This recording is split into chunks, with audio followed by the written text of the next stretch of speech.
зрители и слушатели! Мы рады видеть вас на нашем новогоднем онлайн-концерте. Сегодня наш концерт проходит в библиотеке номер 4 Калининского района. И мы благодарим руководство ЦБС Калининского района за предоставленную возможность провести концерт в концертном зале. И сейчас у нас есть возможность взять интервью у Марии Борисовны Любушкиной. Какие мероприятия в недавнем прошлом состоялись в библиотеке? Здравствуйте, дорогие друзья! Что касается мероприятий, самое, скажем так, значимое мероприятие, которое произошло в этом году, это был фестиваль национальных культур, который проходит в ЦБС Калининского района ежегодно, в ноябре месяце. И, конечно, все те мероприятия в рамках вот этого фестиваля, наверное, были самыми значимыми в этом году. Достаточно сложно. Наверное, так. А с какими трудностями вы столкнулись при организации мероприятий во время пандемии? Самая, конечно, большая проблема, это сейчас отсутствие, конечно, нашего зрителя, который привык приходить к нам в библиотеку. В основном, конечно же, это люди 65+, которые под прицелом, что называется, пандемия. Поэтому, наверное, вот этот момент, что многие мероприятия ушли в онлайн. А какие новые возможности вам предоставились при организации мероприятий? Как я уже сказала, конечно же, это организация мероприятий онлайн, то есть проведение каких-то живых концертов, живых трансляций. Наверное, как-то так. А в чем вы находите мотивацию помогать различным проектам? Мотивация? Скорее всего, просто желание помогать людям, особенно молодым каким-то талантам, то есть, в частности, вам, ребята, очень рады были вас видеть. Наверное, все-таки желание помочь, проявиться, именно молодежи. Как-то так. Спасибо вам за интервью, Мария Борисовна. Спасибо вам. Выступления артистов проходят с соблюдением всех ограничительных мер. Особые условия отражены на камерности мероприятия. Специально подобран лаконичный состав исполнителей. Репертуар включает в себя шедевры итальянской, испанской, французской музыки, русские романсы, песни из советских кинофильмов и популярных мюзиклов, произведения петербургских авторов Антона Григорьевича Рубинштейна и Сергея Баневича. Когда задашь вопрос меломанам и музыкантам-профессионалам, какого классического композитора вы бы прослушали в новогоднюю ночь, чаще всего можно услышать ответ – Моцарт. Вольфганг Амадей Моцарт. И действительно, сложно представить себе праздник без его лучезарной и светлой музыки. Несмотря на организационные сложности, вызванные пандемией, Зальцбургский фестиваль, главная вотчина и место силы для моцартоведов и моцартоманов, этим летом не отменился, а состоялся в 100-й раз. Юбилейные торжества проходили с соблюдением всех эпидемиологических норм последнего времени и ничуть не сказались на высоком качестве концертов и театральных постановок, созданных специально для юбилейного фестиваля в Зальцбурге. Окунемся же и мы в музыку лучезарного Моцарта. Ария Мазетта из оперы «Дон Жуан» исполняет Василий Бабушкин.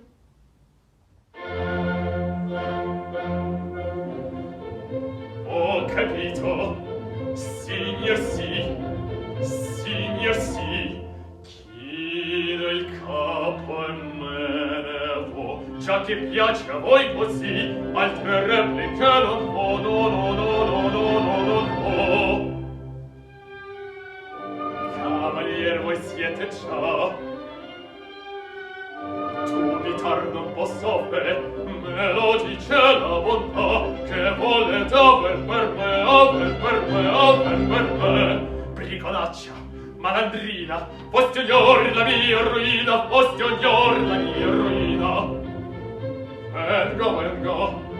Venga, resta, è una cosa molto onesta. Facil nostro cavaliere ancora te, bricolaccia, malandrina, foste ognor la mia ruina. la posti odiar la mia ruina. Venga, venga, resta, resta, è una cosa molto onesta. Facil nostro cavaliere, cavaliere ancora te, cavaliere ancora te, facil nostro cavaliere, cavaliere ancora te, facil nostro cavaliere, cavaliere ancora te, cavaliere ancora te, cavaliere ancora te.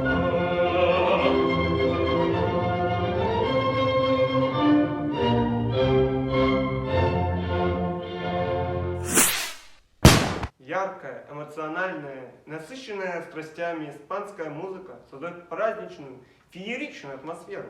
Одним из самых знаменитых испанских композиторов 20 века является Хоакин Родриго.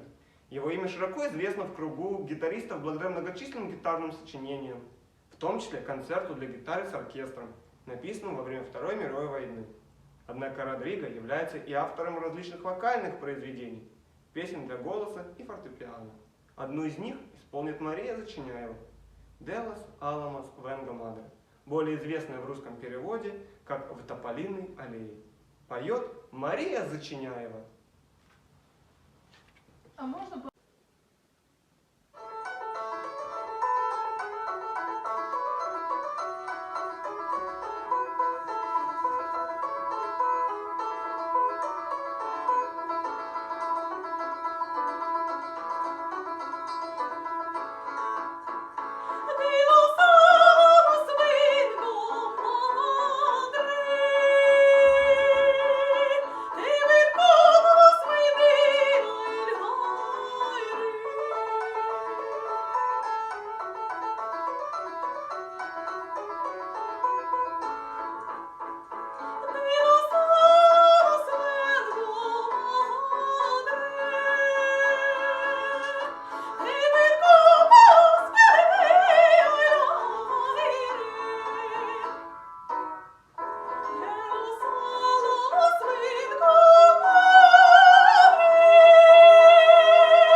человечества.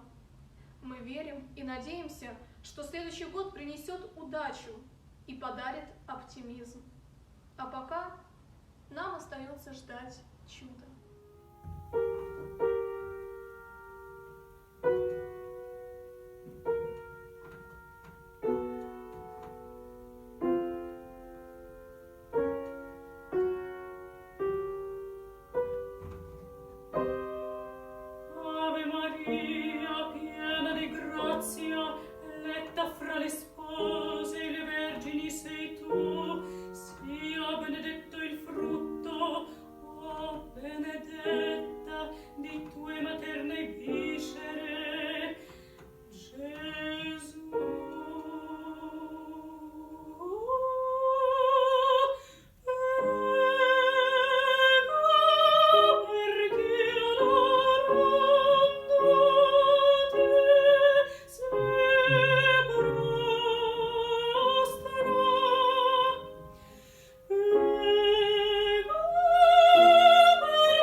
завершившийся год воспринимается многими как переломный.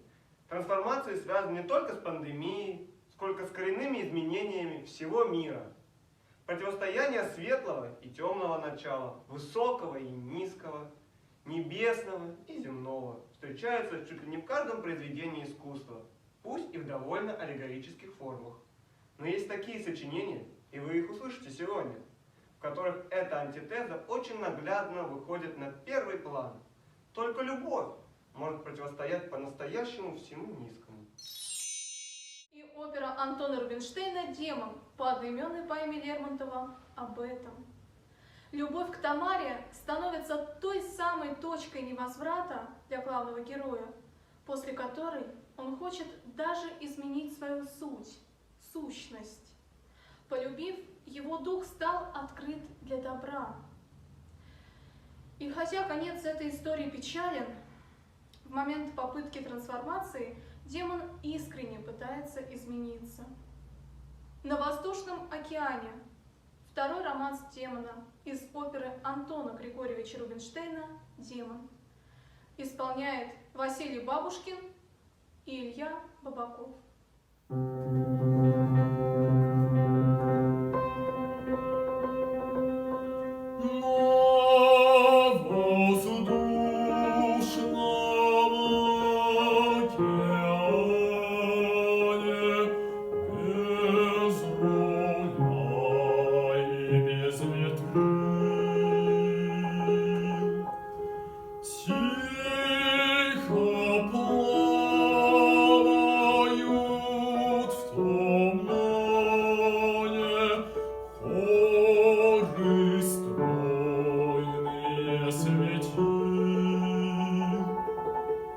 Средь полей необозримых в небе ходят без следа,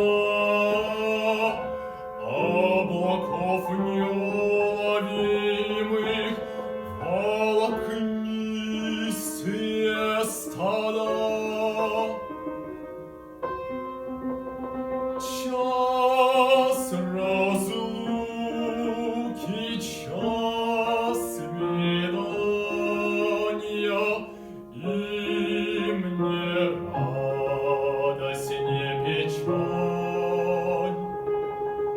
Им грядущем нет желания, и прошедшего не жаль. В день томительный несчастья ты о них лишь вспомяни. Будь к земному без участия и беспечно, как они.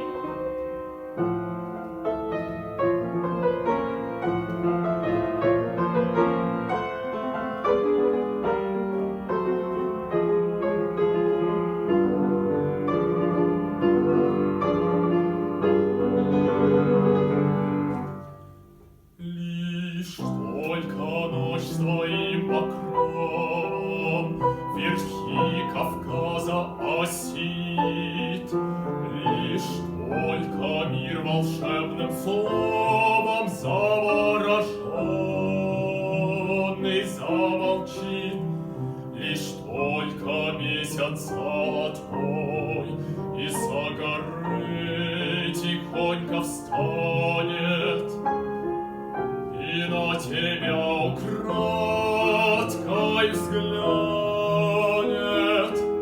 К тебе я стану прилетать, гостить я буду до Деницы, и на шелковые ресницы сны золотые.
Коллизия между духовным и земным захватывает в плен и юную героиню оперы Лео де Либо Лакме.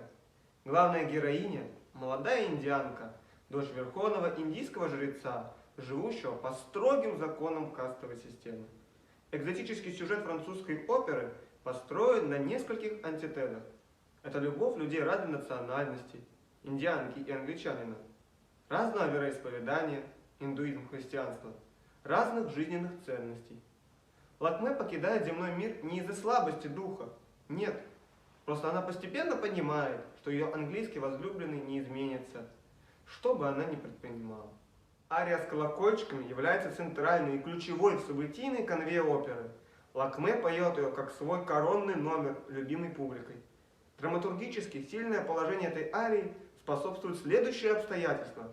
Не Лаканта, отец Лакме, хочет через пение дочери выйти на англичанина, в которого она влюблена. Жрец хочет убить его, так как чужеземец осквернил священный для индийцев сад.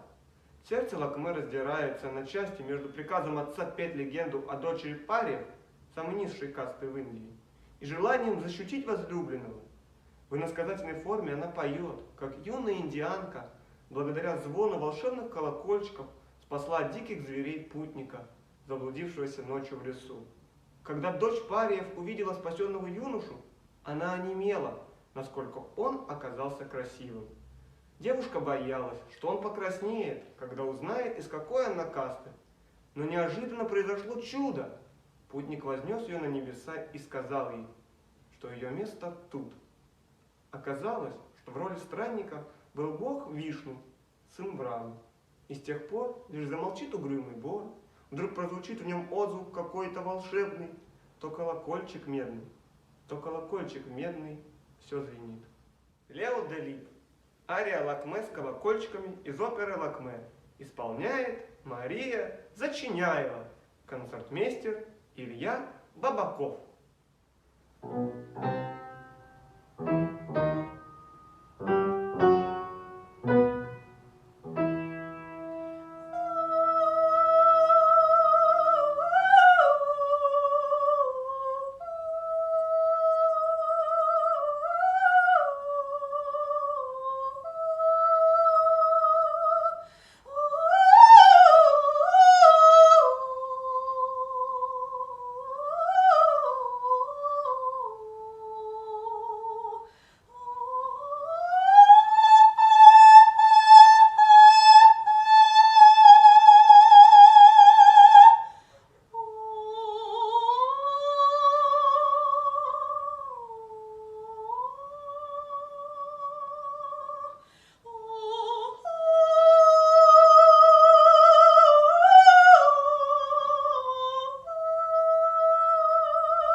композиторы-дилетанты, в то время это слово не имело отрицательной окраски, сочиняли музыку, предназначенную для исполнения в музыкально-художественных салонах и заведениях более низкого уровня.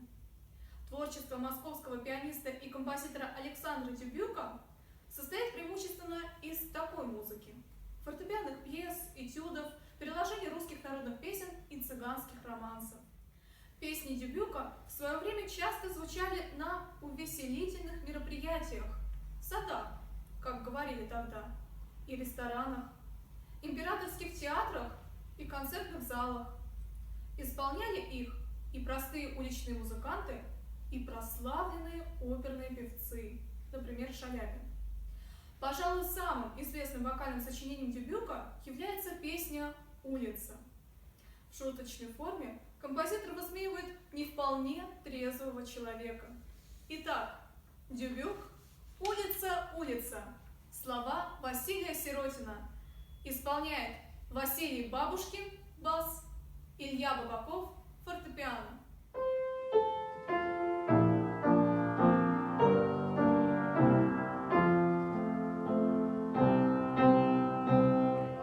Возвращаюсь домой я к себе. Улица странная кажется мне. Раз возвращаюсь домой я к себе. Улица странная кажется мне.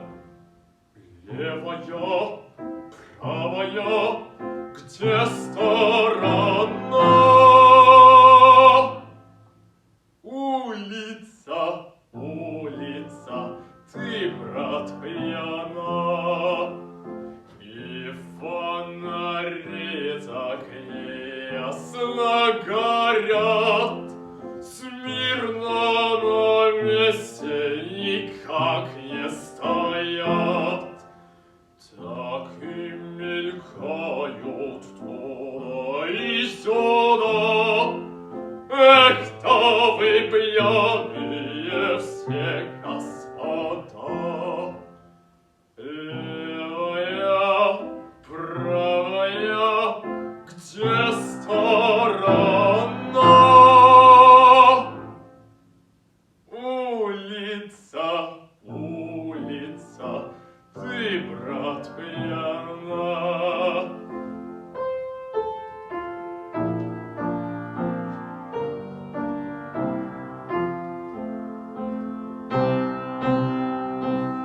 Ты что за рожи-то месяц кривишь? Глазки прищурил, так странно глядишь. Лишний стаканчик хватил, брат, вина. Стыдно тебе, ведь уж ты старина.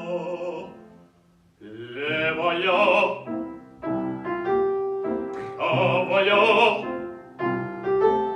где сторона?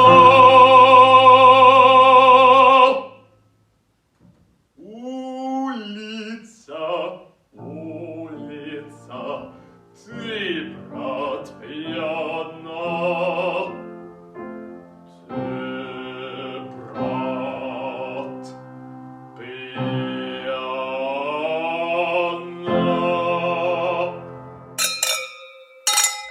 Многие в детстве смотрели мультфильм «12 месяцев» по одноименной сказке Самуила Яковлевича Маршака. Сказка очень полюбилась детям и, как позже оказалось, взрослым композиторам. В начале 2000-х известный петербургский композитор Сергей Баневич написал детскую оперу «12 месяцев». И сейчас мы услышим в исполнении Марии Зачиняевой и Ильи Бабакова фрагмент из этой оперы «Королевский указ» и «Ариетту королевы». Взбалмошная 15-летняя правительница, несмотря на свой вздорный и капризный характер, тоже, как и Лакме, верит в чудо, волшебство. А какое волшебство не может произойти в Новый год? Я, ваша королева, всей милости вашу повелеваю, к Новому году доставить во дворец полную корзину подснежников. Тому, кто исполнит нашу королевскую волю, мы наградим по-королевски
января 2020 года стала новая экранизация суперпопулярного мюзикла Ллойда Уэббера «Cats» – «Кошки» с Тейлор Свифт в главной роли.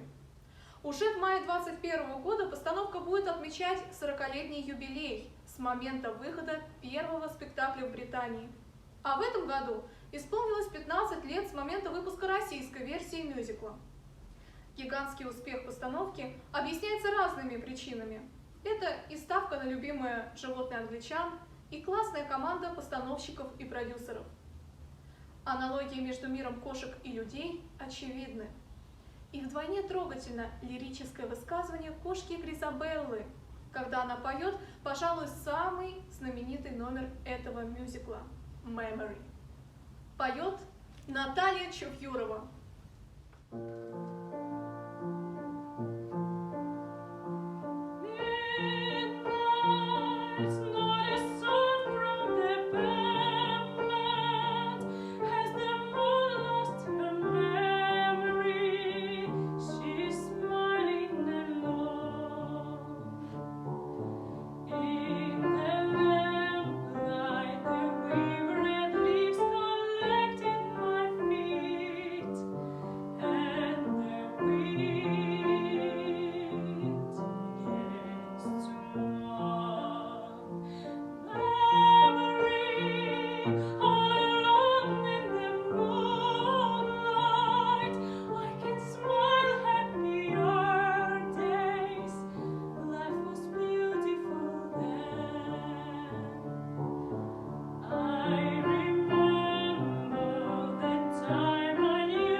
концу. Но мы не торопимся прощаться. Ждите и следите за нашими анонсами следующих концертов в новом 2021 году.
Для вас выступали Василий Бабушкин, Наталья Чувьюрова, Илья Бабаков. Мария Зачиняева Концерт вели Александр Соловьев, и Мария Зачиняева. Ленинбург 21 – это творческий, просветительский, образовательный проект, созданный для поддержки талантливой молодежи Санкт-Петербурга в области искусства и культуры. Автор и руководитель проекта, член молодежного совета Калининского района Санкт-Петербурга, магистрант второго курса Института музыки, театра и хореографии Университета имени Герцена Мария Зачиняева. Проект осуществляется при поддержке молодежного совета Калининского района города Санкт-Петербург, издание «Герц Авангард», шеф-редактор Александр Соловьев, и студенческого совета Института музыки, театра и хореографии Университета имени Герцена, председатель Илья Бабаков. Наши цели – распространять классико-романтическую и современную музыку, в первую очередь петербургско-ленинградских и отечественных композиторов академической и неакадемической направленности в музеях, библиотеках, выставочных залах и других арт-пространствах Санкт-Петербурга. Помогать студентам и выпускникам музыкальных, творческих учебных заведений Санкт-Петербурга в реализации полученных профессиональных навыков на практике. Например, в форме концертных выступлений, творческих встреч с современными авторами. До новых встреч в новом 2021 году! До новых встреч в новом 2021 году!